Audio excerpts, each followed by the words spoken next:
네, 6.3 지방선거 투표용지 부족 사태를 수사하는 경찰이 선거관리위원회에 압수수색에 나섰습니다. 네, 참정권 침해에 항의하며 개표소를 봉쇄하고 있는 시민들의 시위도 일주일 넘게 이어지고 있는데요. 이 시간 양지민 변호사와 함께 법적인 부분들을 짚어보겠습니다. 어서 오십시오. 어서 오십시오. 안녕하세요. 네, 투표가 끝난 지 8일 만에 압수수색에 나섰어요. 이거 너무 늦은 거 아닐까요?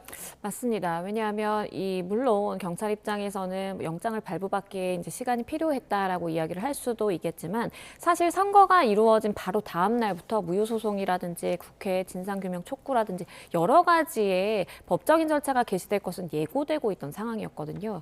그리고 무엇보다 중요한 것은 왜 투표용지가 부족했는지 그리고 이 부분에 대해서 책임져야 되는 당사자는 누구인지를 규명하려면 무엇보다도 증거 보전이 굉장히 중요했을 터인데 그런데 강제 수사가 8일이라는 시간, 길다면 길고 짧다면 짧다고 볼 수도 있겠지만 8일이 지난 이후에서야 사실 강제 수사가 돌입이 되다 보니까 중요 증거물이 멸실되는 그런 상황까지 펼쳐지게 될 수밖에 없었다는 좀 아쉬움이 남는 대목이 있고요. 이런 국민적인 관심을 많이 받는 사건 그리고 법적인 절차가 무수하게 예고될 수 있었던 사건에 대해서는 조금 더 빠르게 수사 개진이 이루어졌으면 좋겠다라는 생각이 듭니다. 네, 지금 경찰이 수사를 하고 있지만 검경합동수사본부도 이제 수사에 나서잖아요. 그럼 앞으로 좀 진행이 어떻게 되는 겁니까? 일단은 경찰이 밝히기로는 합수본이 이제 본격적으로 운영이 되기 이전까지 이 수사를 철저하게 하고 이 부분에 대한 관련 자료를 넘기겠다라는 이야기를 하고 있는 상황이고요. 합수본도 압수수색에 대해서 경찰과 잘 협조해서 이루어지고 있는 상황이다라고 이야기를 했습니다. 우선 오늘 압수수색을 통해서 확보한 증거들이 있을 것이고요. 그러한 증거들에 대해서 포렌식이라든지 증거물에 대한 분석이 1차적으로 있을 예정입니다. 그 이후에는 지금 선관위 관계자 5명에 대해서 참고인으로 소환하게 될 예정인데요.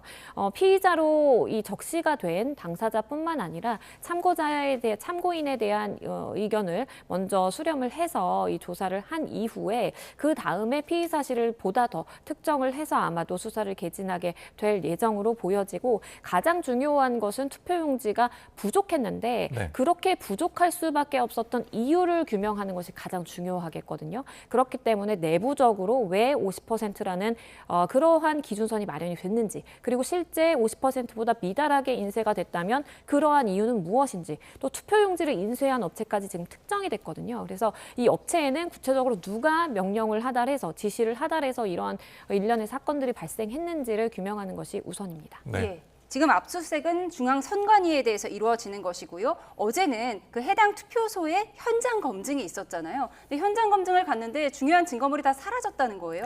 맞습니다. 이게 증거 보전 신청이 있었고 법원이 일부 증거들에 대해서 보전을 인용을 했습니다. 대표적으로 CCTV였고요. 그리고 이 투표 용지 보관 상자에 대해서 인용이 된 상황이었습니다. 저 1900매라고 쓰인 저 상자가 없어진 거죠? 맞습니다. 이게 중요한 이유가요. 만약에 1900매가 이렇게 인쇄되어 있다라고 한다면 실제로 예상되는 선거인 수의 49.3%밖에 되지 않습니다. 그렇다면 선관위에서 지금 이야기를 하고 있는 우리는 이 50% 선으로 잡았기 때문에 50%만 준비하고 있었다라는 말도 사실상 신빙성이 조금 잃게 되는 측면이 있어요. 그렇기 때문에 가장 핵심 증거라면 핵심 증거라고 볼 수 있던 이 투표용지 보관 상자가 증거물 보전의 대상이었는데 선관위가 밝히기로는 우리는 기존에 이 선거를 치르고도 이 폐기업체에 인계를 해서 이렇게 처리를 해왔기 때문에 현장 검증이 있던 전날 전량 폐기를 했다라는 것입니다. 물론 이러한 증거 보전 명령이 있은 이후에 이러한 폐기가 있었던 것은 아닙니다. 다만 그럼에도 불구하고 이러한 사회적인 혼란 속에서 선관위에서 누군가가 책임을 져야 되는가, 어떠한 책임 소재가 있는지를 규명하는 그 단계 와중에서 일부 상자를 폐기했다라는 것이 일부 국민들에게는 상당히 좀 이해되지 않는 측면으로 나갈 것으로 보입니다. 네, 이해되지 않는 측면이 많아서 진실규명에 대해서 굉장히 지금 용을 쓰고 있는데 수사와 별개로 또 선관위 자체에서도 조사를 진행하고 있습니다. 선관위가 꾸린 진상규명위원회가 어제 첫 회의를 열었는데요. 회의 결과를 듣고 오시죠.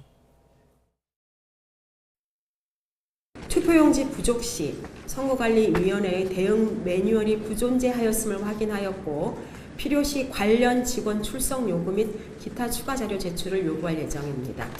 투표소별로 투표용지 부족 사태 발생 원인을 확인하고 선거관리위원회 내부 보고 체계, 위기 대응의 적정성 여부 등을 중점 확인할 예정이며 심도 있는 논의를 위해 매일 위원회를 개최할 예정입니다. 네, 투표지가 부족할 때 그러니까 어떻게 할지 정해진 방침이 없다는 건데 좀 이게 선거를 관리해야 되는 선거관리위원회에서 좀 이해가 안 됩니다. 그렇죠. 선관위의 경우에는 우리 헌법이 인정하는 독립적인 기관일 뿐만 아니라 전국 단위의 선거를 수차례 치러온 기관입니다. 그럼에도 불구하고 각종 발생할 수 있는 위험 상황에 대한 대응 매뉴얼이 미비했다라는 것은 사실상 이해가 되지 않는다라고 볼 수밖에 없는 것이고 그만큼 시스템이 미비했고 이러한 시스템을 개선하기 위한 노력이 지금까지 시간이 충분했음에도 불구하고 부족했다라고 지적할 수밖에 없는 상황으로 보여집니다. 지금 진상규명위원회가 열흘 동안 매일 열릴 예정이라고 하는데요. 네. 지금 일부 회의가 진행된 지 얼마 안 됐음에도 불구하고 이런 대응 매뉴얼이 없었다라는 총체적인 정말 관리의 위기가 드러난 상황이라고 한다면 아마도 열흘 이후에는 만약 자료 조사라든지 자료 제출이 협조적으로 이루어진다라고 한다면 얼마나 선관위가 방만하게 이러한 선거를 운영을 해오고 진행을 해왔는지가 추가적으로 드러날 가능성도 있어 보입니다. 예, 이 너무 어이없는 이 상황에 해결책도 잘 보이지가 않는데 지금 정치권 일각이나 집회 시위 현장에서는 전면 재선거, 전국 선거를 다 다시 치르자라는 주장도 나오잖아요. 이게 법적으로는 어떻습니까? 법적으로는 기름 마련이 되어 있습니다. 선거 소청을 통해서 그 다음에 법원에 이제 무효 판단을 받을 수도 있는 것이고요. 소청에서 결과가 어떻게 나오는지 간에 법원에 가서 다툴 수 있는 기회는 열려 있습니다. 만약에 법원에서도 전국적으로 선거가 무효다, 이번에 치러진 선거가 무효다라고 한다면 그렇다라면 일부 부분에 대해서 재선거가 치러질 가능성도 사실은 열려 있다라고 봐야 되겠고요. 다만 우리 법원은 선거를 무효로 인정하기 위해서는 굉장히 엄격하고 깐깐한 기준을 가지고 판단을 하게 됩니다. 네. 우리가 선거를 치르는 데 있어서 투표용지가 부족했고 설령 이 부분에 있어서 일부 불법적인 그러니까 위법적인 요소가 존재하더라도 선거 결과에 미치는 영향이 미비했다라고 한다면 무효로 인정될 가능성은 굉장히 낮고요. 그게 아니라 그러한 용지 부족과 그리고 어떤 위법 사항으로 말미암아 결과가 뒤집어질 수 있었는데 이러한 결과가 나왔다라는 것이 인과관계가 명확하게 입증이 된다라고 한다면 무효다라고 판단이 나올 수도 있는 상황이기 때문에 법적으로 접근을 해보자면 모든 가능성은 열려 있다라고 보여집니다. 알겠습니다. 자, 이런 가운데 잠실 개표소에 차려졌던 서울 송파 올림픽공원 핸드볼 경기장 앞에 몰려든 시민들의 항의 시위 계속 이어지는 중인데요.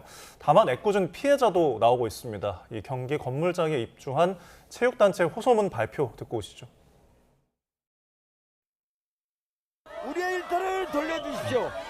그것이 어렵다면 최소한의 업무라도 볼 수 있도록 존중하고 길을 열어주십시오. 하나, 정부와 관계기관은 지금 무엇을 하고 있습니까? 사고가 난 뒤에 나서지 말고 지금 즉시 나서주십시오. 우리도 시민입니다.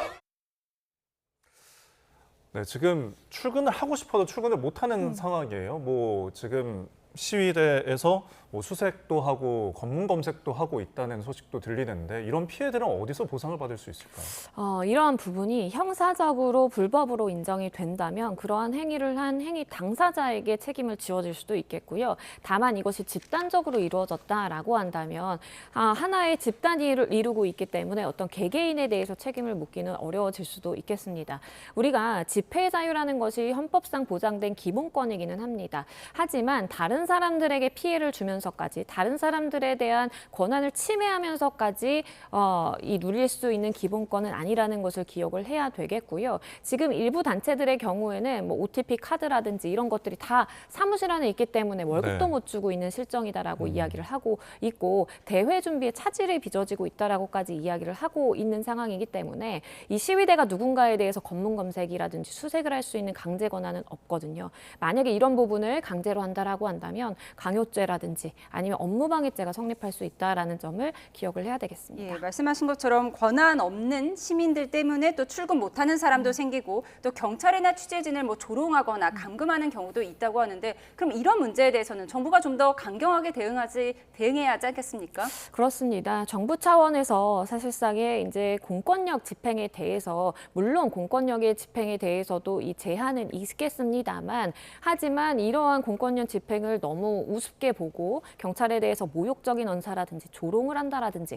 이런 것들은 별개의 범죄 행위가 될 수 있는 상황이기 때문에 정부가 충분히 개입을 할 수도 있다라는 생각이 들고요. 일부 경찰관의 경우에는 본인의 얼굴이 다 SNS에 이제 돌아다니게 되는 그런 피해를 입었다라고까지 호소를 하고 있는 상황이어서 만약에 이러한 행위가 과도하게 된다면 공무집행 방해죄라든지 한 사람 경찰관이라도 한 사람이기 때문에 개인이기 때문에 모욕죄라든지 성립할 수 있다라는 것에 대해서 인지해야 되겠습니다. 알겠습니다. 투표지 부족 사태와 관련한 사안들을 저희 법적인 문제 양지민 변호사가 짚어봤습니다. 고맙습니다. 고맙습니다.